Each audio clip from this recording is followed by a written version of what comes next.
So Spieth, Johnson, and Matsuyama getting ready to go to the first hole, where the third member of our broadcast team awaits today. Mark Donaldson will be our on-course reporter. What are they facing here, Mark? Well, as far as opening holes in the Open Championship are concerned, this is one of the easiest ones. And when you get conditions like this as well, it's perfect. 130 yards wide, the first and 18th fairway. It's not difficult to hit. Now, what about the first round, though?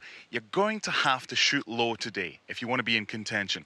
This is not really a course where you can be 6 or 7 back, because if you look at the previous history of this event, you'll see that certainly the last 6 winners have all been there or thereabouts after the first round. And with a runaway leader to begin the day, you can't afford to have a par of 72 or maybe a 1 under. You've got to be a little bit more attacking. You've got a good start out here on 1, but you've got to have a go with it. And if you're way off the pace after day 1, you've got to rely on the weather. Alan. So the players walking past a lot of what they couldn't see from the tee box to figure out where their balls are here on the 12th. Mark?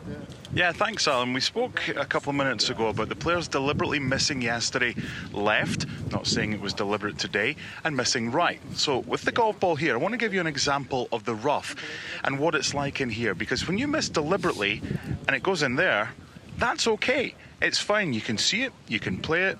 You've got about 80 yards or whatever, but it's not as penal as it was 5 years ago, as penal as it was 10 years ago, and as penal as when Tom played back in the day.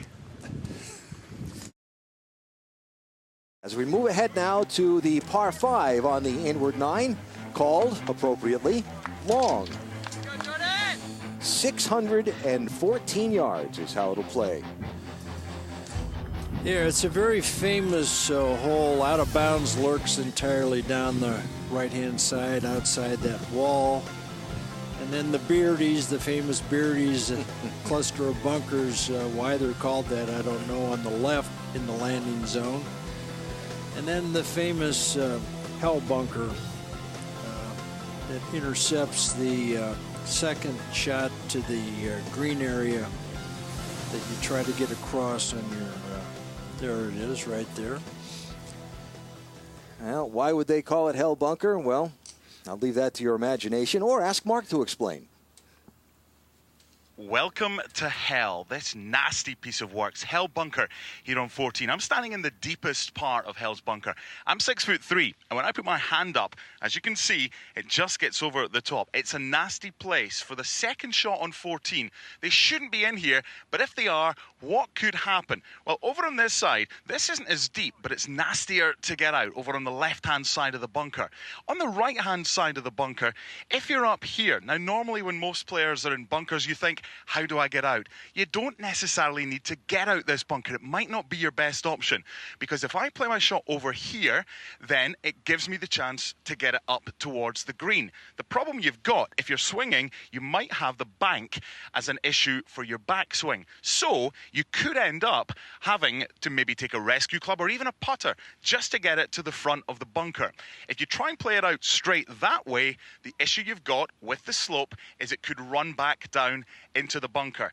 Here's the ball, and if you land here, you're going to have to get the blade so far up, it's impossible with the angle, even with a flat blade, to get that up and over. So your options are, you can play it here, and then maybe have the shot out. If you're closer to the bank here, you're going to have to go that way. You just don't want to be in Hell's Bunker, especially not over on the left-hand side. Many players have had issues in Hell's Bunker over the years, and many players will have to avoid it. Otherwise, it's trouble in Hell's Bunker here on 14.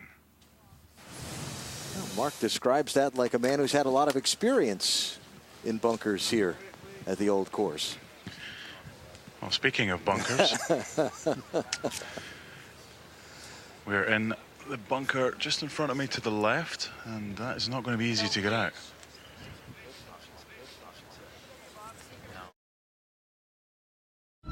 So, Mickelson, Kuchar, and Stenson getting ready to tee off under what conditions? That update from our Mark Donaldson, who'll follow them around the course through their round. Mark? Well, Alan, I'm not sure how good your music knowledge is. You might remember an Antipodean band called Crowded House, and they sang a song called Four Seasons in One Day. We've had a 3 hours and 14-minute delay. So what kind of condition is the course in now? There's a reason I've got grass in my hand. I'll get to that in a second. But over my left shoulder, you can still see the standing water that's out here.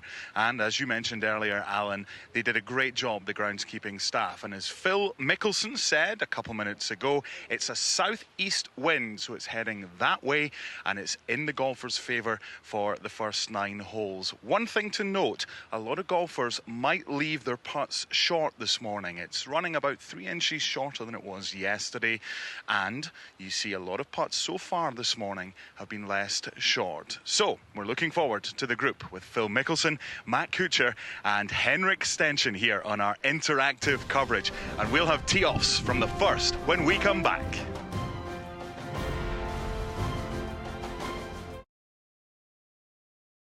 Now, what was the story the other day that Ian Poulter went back to his room in that hotel, or his son found a golf ball on the balcony, and it was suggested to him anonymously that they check with Jeff Ogilvy to see if it might belong to him, and it was copped to that yes, it was. There you go. And so Ian took it to Jeff and had him sign it and said thank you very much. Yep. I can't imagine how many times, respectfully, with all the recreational golfers here, that wall in front of that hotel gets plunked. But it's certainly one of the more intimidating and spectacular sights you'll see in a golf course, Mark. It is, yeah. There was a nice thing on Ian Poulter's Twitter page, because his son, Luke, when he was younger, posed on the Swilcan Bridge, and then 10 years on, that was in 2005, he's a bit older, so it wasn't a kind of, daddy, look, I've got a golf ball, because he's 12 years old. But he went out one morning just to check what was going on. This was Tuesday morning, and he came back in, he says, Dad, what on earth is this? So the search began. Now, we obviously know Twitter, and we know Facebook and everything like that. But he used Periscope because he wanted to get the culprit, and he wanted to know exactly who it was. So he put this out on social media, and the word we would use in Scotland is clipe, C-L-I-P-E, when you tell on someone. Someone told on Jeff Ogilvy, and he was the culprit. So that is what happened at 17 on Tuesday.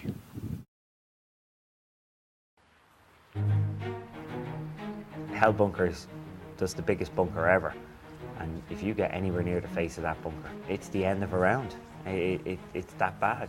It's pretty big, it's pretty long, and it's pretty deep. So not something to try out on a Sunday afternoon at the Open Championship. If it's questionable whether or not you can carry it, you take the conservative route and stay away. You make that mistake once, and you don't ever hit it in again. It seems like every bunker at the British Open is hell bunker, so I don't know why they would pick only one. Look, I know all the bunkers, or a lot of the bunkers on this course, have names, but if you didn't call it hell, you'd probably call it rascal, because it's a menacing bunker, this one. It's in play today with a right to left wind, and you have options, and I said in the piece I did yesterday, it's not all about getting it out of the bunker, depending if you're tight against the side. Sometimes you just have to position it better, and you don't always have to get it out. It's a horrible place to be.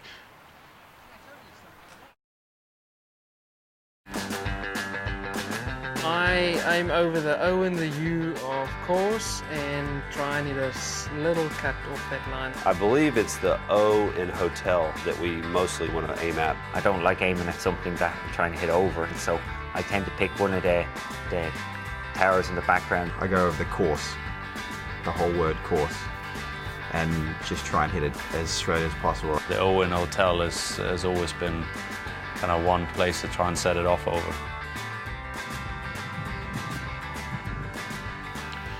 Well, you can take your pick, because there's 3 O's, old, course and hotel. And as you heard there, a lot of them are saying you go over the O in hotel, which there's actually a security camera just above. But when the tee box was 40 yards closer, so prior to the 2010 Open, some of the players used to go over the O of old, but it's all dependent on the wind. So today, with a right to left headwind, then they probably will go over the O of hotel.